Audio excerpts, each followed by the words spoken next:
Hi folks, Adam here, the geocaching guy. Now I've been doing this strange, wonderful hobby called geocaching since 2008. That's over 12 years. But geocaching is something that people may not have heard of before, and it's actually been around for over 20 years. It started in the States, year 2000, when a guy called Dave Ulmer hid something for his friends to go and find using the declassified military satellites that had only just been made available to the public, and that led into the dawn of your sat navs and GPS enabled devices. Until that point it was purely a military satellite system. So what am I going to talk to you about today? I'm going to talk to you very basically about how you first get started with geocaching. Now, I see we've got a few people watching. We've had a thumbs up already. And with a bit of luck, this is going out live on my Facebook page and also on my YouTube channel. So geocaching is, as I say, it's a GPS-based worldwide treasure hunt. And the treasure, it could be a small container that you're trying to find. It could be a great big container. But the real treasure is the moments and the experiences that you have while you're out and about. So the first thing you need to do is to have a way to find out about all the wonderful geocaches there are all over the world. And there's over 3 million of them. So a bit like a rat, really, you're never far from a geocache, certainly here in the UK. So you can download an app on your smartphone, or you can have a dedicated GPS. Many people these days just start with a smartphone, and the wonders of the streaming technology that I'm using don't let me share my screen on my smartphone too easily with you. So what we'll do, if I may, I'm going to share with you a website which is geocaching.com. Now this is the best place to go and start. There's a lot more that you'll see on here than you get as a person brand new to the hobby if you've never tried it before and you want to see where to go. So if I put that on a bigger screen for you, let's try this. So you get my ugly mug in the corner. You can see it's got up here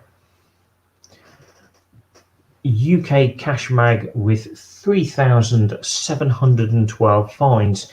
Now that may sound like a lot, but there are people in the UK which have got many thousands more than that. I'm certainly not one of the most experienced cachers in the UK. So what I'll do, if I move my mouse onto the other screen, which is there, I'm going to go up here, and with a bit of luck, I'm going to sign out. And it should work in just a moment. The wonders of doing this live. Sign out.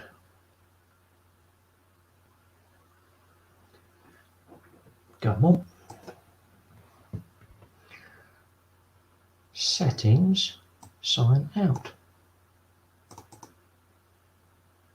Maybe I ought to have started this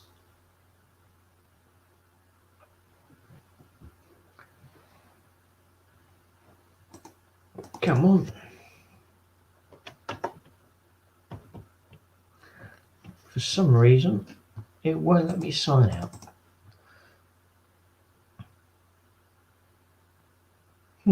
Well, this is embarrassing. This really is embarrassing. What I'm trying to do is to take you to the geocaching.com website where you can, there we go. It's got down at the bottom here, if you're new to caching, sign up. So let's remember which screen that I'm on, and let's go and click sign up.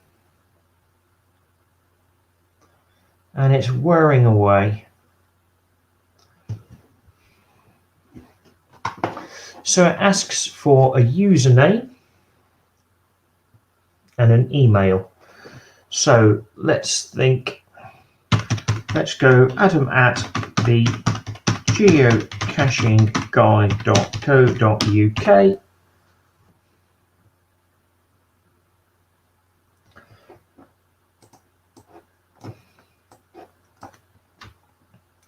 I will take out the username and I will put in M7FTF.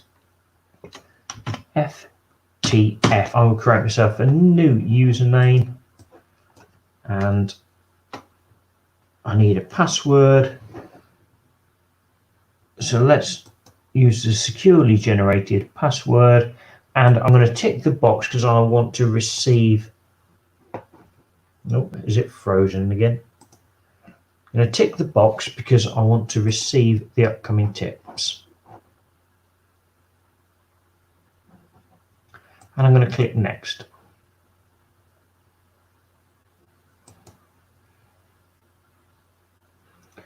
And let's see what it's going to do now.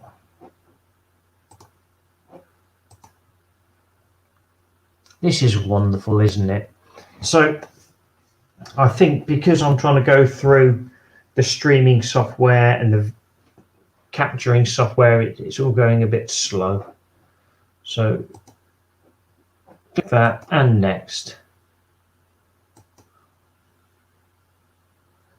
And with a bit of luck, it'll open up in a moment.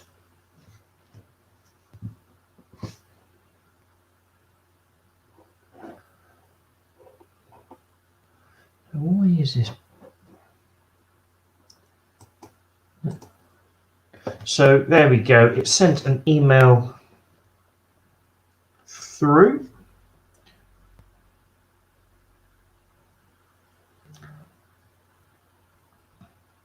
And it asked me to validate my account.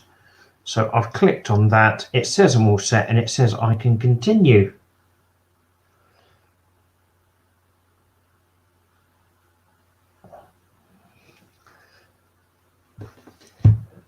So I've done that.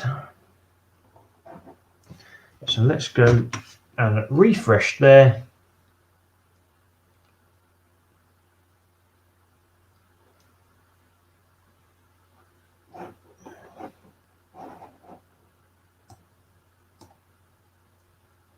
So I've validated it on my phone.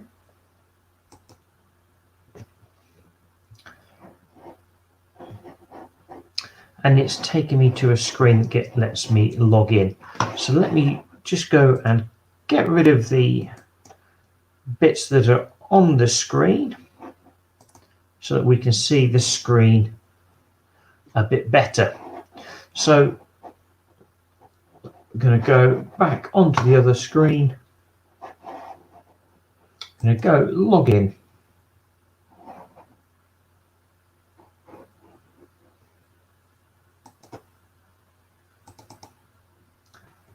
My computer is running really slow today. Frustrating.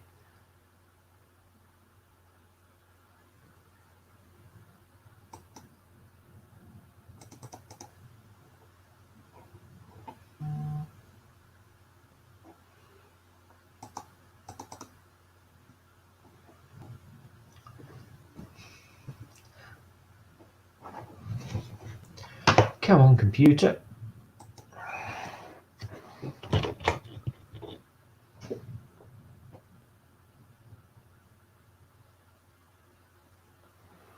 It's not normally this slow.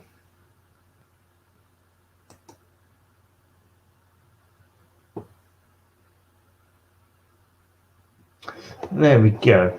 So I'm going to change the details here to M7FTF, and I chose M7FTF because I'm a licensed radio amateur and that is my call sign.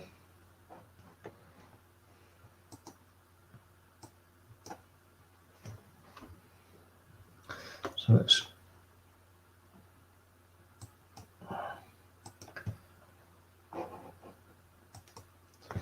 save the details here. And with a bit of luck, it will log me in a moment.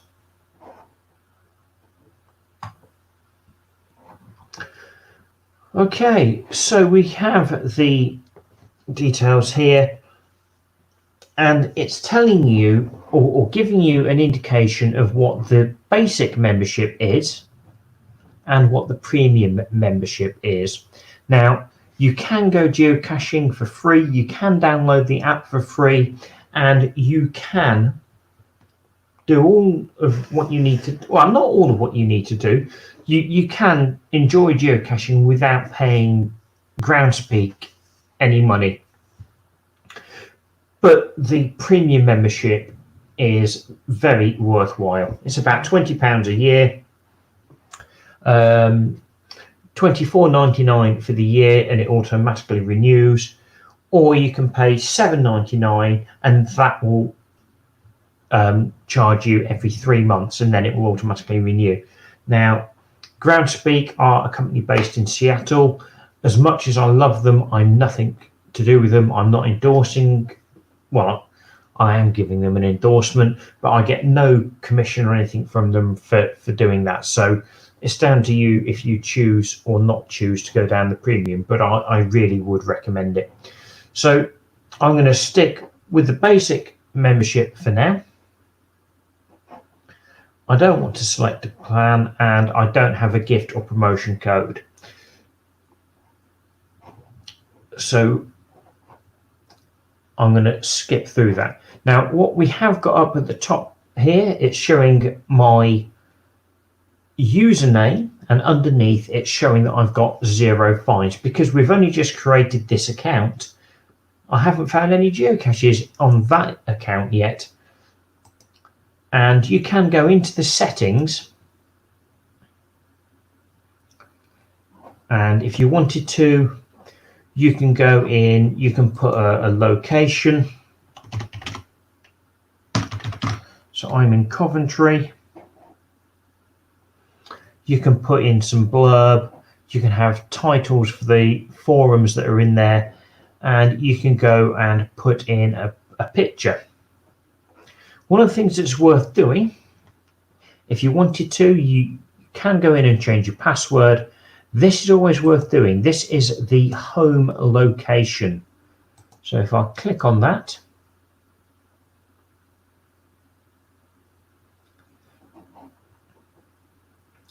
you can go in, and if you spell it right,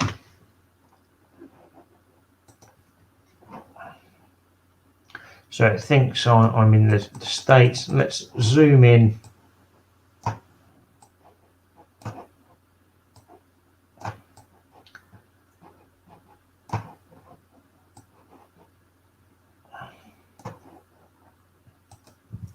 So where we're setting the home coordinates now, that means whenever you do a search, you can set it on where you're actually based.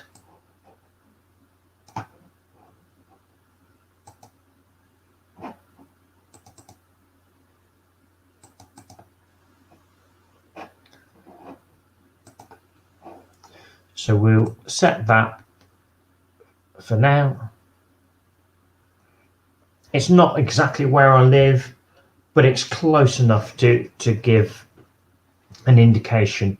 So you can then go and set some email preferences. And when this loads, so you've got your email address. You can choose to show your email on a public profile. I would always suggest that you have that unticked. You can message other geocachers through the website. So unless you particularly have a strange need, I would always suggest, certainly for privacy, that you have that unticked. You can sign up to the newsletter. Now I'm going to leave that unticked because I've got another account that I do get the newsletter on. I don't want any education and promotion because, again, I'm getting those on the other one. If somebody mentions you in a log, that's perhaps worth ticking. because you could say that you've been out geocaching today with Mike 7 FTF. You found it nice and easily, but Adam didn't, because he was still faffing around trying to find it. And you can have the message center on with a notification when you receive messages. Now that's good if a cacher is out looking for one of your caches and wants to send you a message, or if you've hidden a cache when you've got a bit more experience, you might decide to put that message center in place so that the cachers can message you and say thank you, I really enjoyed that. You've got authorizations if you want to allow things like Twitter to link in with this, cookies, and your membership and your preferences. So that's kind of it for now on the account settings. So I've gone through a fair bit there. Let's go up, back on clicking on where it says geocaching up at the top. So let's put in, I don't know, I've got somebody watching this, I'm not quite sure who it is. So if you want to pop in the comments where you are, and we will do a search and let's see what we can find near somebody's location. So I don't know if anybody's watching this, and we'll pop a postcode in. I know that Judy Mander was watching earlier on. I don't know if she's still watching. So nobody's popped a postcode in here. Maybe they don't want to share on the live stream. So I will go and put in a Coventry postcode. Well, where we've got the home coordinates that we set earlier, I don't need to put my own postcode in. I can go click here, use my home location or your current location if you've perhaps gone off and you're browsing the website on a mobile phone somewhere. So I've got a gentleman here, Al is watching. He likes going up on the hills with his amateur radio, and no doubt while he's up there he's probably passing a lot of geocaches, and if he wanted to he could have a new hobby. So I'm going to click on here, which is use my home location, and what we're getting down the left hand side here is the names of various geocaches. So you have the name in bold, so Nature Merit Badge. It tells you that it is a traditional geocache, and there are different types of geocaches, and I'll cover those in another video. You have a unique GC code. Now that is a way to uniquely identify each individual geocache, and then it tells you underneath who it is that's placed it. I'll come on to all of these figures and things on the right hand side in a moment, but if I just go and scroll down, you'll see that most of these boxes are green, and there's a few that are greyed out. We've got a blue one there with a question mark. So by far the most popular, the green box is. And the green box is what I call a traditional geocache. And that is one that you effectively, a bit like a postcode in a sat nav, you pop it in, you follow the directions, and it takes you straight to it. The question marks, they're normally ones where you might have to go and solve a bit of a puzzle, maybe do some research to come up with some information that helps you find the ground zero, the final location of where the cache is hidden. The ones here that are orange, that look like they've got two boxes, that's what they call a multi-cache. So that will take you to a number of different physical stages. And when you get to location 1, you might have to read a date or maybe a name on a bench. There'll be something in the details that tell you what information you need to give you a new set of coordinates to go and find the final geocache. And there might be a number of those stages that you go through. What else have we got down here? Some are greyed out because they're only available to premium members. You'll see some that are event caches. You will see some hopefully I'll find some in a minute that are earth caches, which are geological features, but I will do a whole new video on those. The column here, you have your distance. So based on where you've done that search from, which may or may not be from home, it gives you a distance, it gives you a number of favorite points, it gives you a size. Now I'll talk about favorite points and size. As a premium member, for every 10 caches you find, you get to give 1 favorite point. So the geocaching community effectively get to give a sign of appreciation that it's one of their favorite geocaches. It might not be their ultimate favorite geocache, but it's one of their best. It then talks about the sizes, and a geocache can be that sort of size, right up to maybe a shipping container. Very few far in between the shipping containers, but most are probably no bigger than a lunch box. Quite often they're only this sort of size. Difficulty and terrain are the next 2 columns. So trying to find something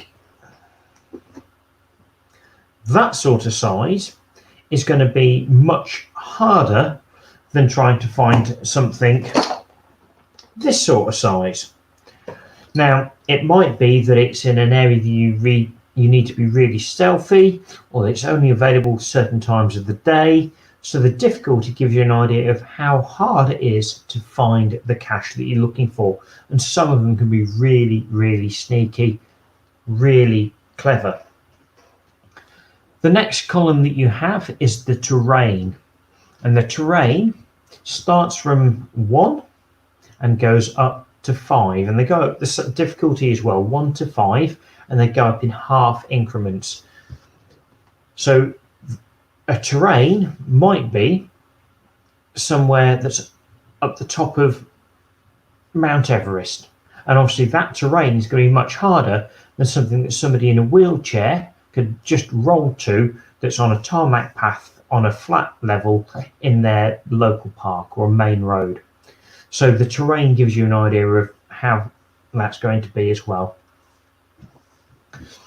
You get some geocaches that might be hanging in a tree, or maybe you need to scuba dive or abseil or rock climb, pothole. So there's a whole host of extra things you might need to do, and that combination of difficulty and terrain and some other things which we'll come on to in a moment give you an indication about. It tells you when it was last found and when it was placed. So let's go and have a look at what's coming up as potentially the closest geocache to where I am in Coventry. So we'll click on one, and when my laptop decides to work,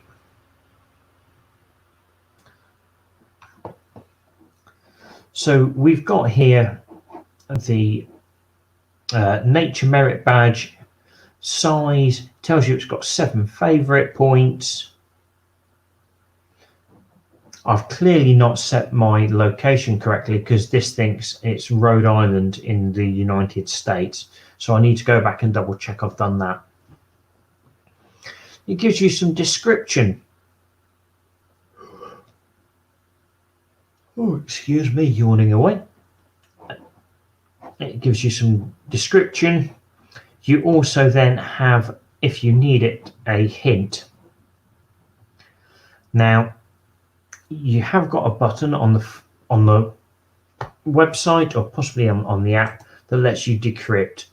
So it tells you that it's 1.1 miles away, or thinks it's 1.1 miles away, and the app or the GPS will count down to maybe 10-12 feet accuracy of where you are. That accuracy can vary if you're out in the middle of nowhere, in the middle of a wood, but that gives you an indication. So once you've got there, it's saying that this is one huge tree, but I don't belong here. So it gives you that hint. You don't always get a hint, but that helps you when you get closer to it. So on the you can get additional waypoint, not always, but this one tells you where you can park. You can have a look at the logs that people that have already found it and what they're saying. And you sometimes have a gallery as well. So let's go and have a look at some photographs and see what photographs people have left when they've found it.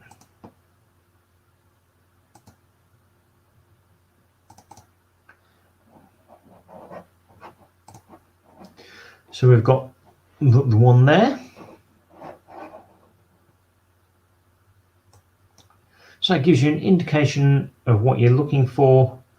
And if I just go back to that a moment, if it's going to let me.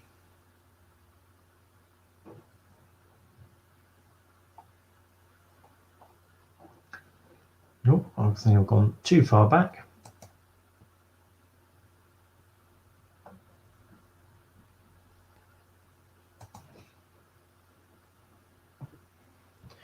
So it shows on here.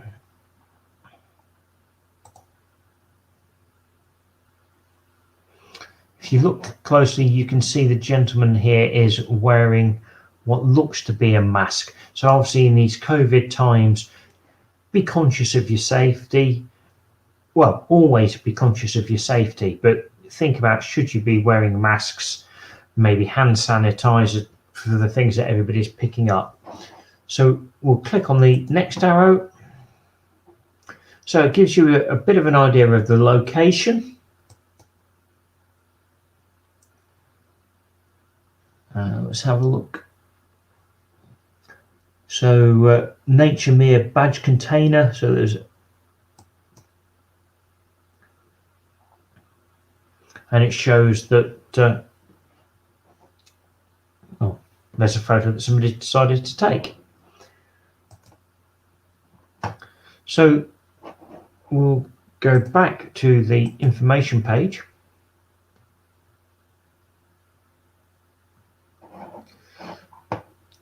So you've got another link there, which is the view gallery, which will take you to those photos. If you're on your website and you found it, you can go in here and you can log it. And it gives you some attributes here. So let's have a look. If I hover over these, is it going to... So that's saying that quads are allowed. Watch out for ticks. And watch out for poisonous plants. Now, the cache that I've picked here is an American cache. Here in the UK, still be conscious of ticks. Poisonous plants, not quite so common. The same with animals and insects. If you're caching internationally, you never know what critters, maybe snakes, scorpions and things, are in the holes that you're putting your hands into. So always be cautious of that. No matter where you are caching in the world, always be cautious of that. So another advert there prompting you to go for premium. Now, some of the large caches, they will have things like geocoins. So this is a geocoin. They're not always as intricate as this one. They have a little code on it. You put the code in and you can track where that item has been. Bookmark lists are something available for the premium members. So if you want to favourite caches in the Yorkshire Dales, caches in the Peak Districts, caches that are on your bucket list. As a premium member, those are some of the extra features that you can go off and build. You can have a look at a map, which gives you a rough idea of where it is. And if we click View Larger Map, when it loads,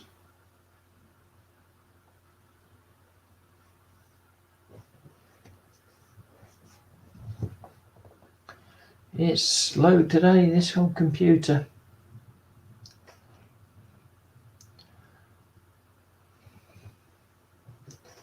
It's thinking about it.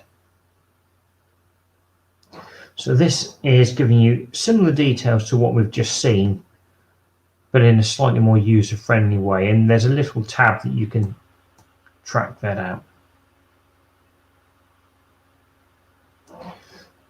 You can see that there's a whole series of caches that come along. So maybe that's one that you could go off and do if you wanted to go and do a walk.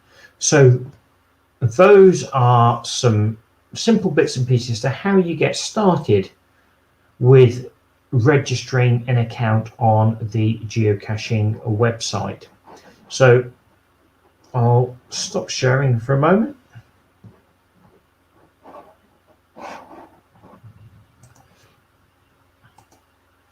So that's kind of how you get started. That's what you need to register and create an account on the website. And I would suggest that you familiarize yourself with the website before you go and have a look at downloading apps. And we'll do another video another day about that. If you have got any questions, fire them up in comments. I'll catch up with them as quickly as I can, whether it's on YouTube or on Facebook, that's fine. If you want to get a hold of me, if you're on Twitter, I'm at UK Cache Mag. And if you want to go and find my website, it's thegeocachingguy.com. So I'm going to log off, I'm going to go out, I'm going to put my boots on, and I'm going to find some more caches. I might take some photos, I might do some live video while I'm out, but I'm going to go and spend a few hours outside. So enjoy, stay safe, be seeing you.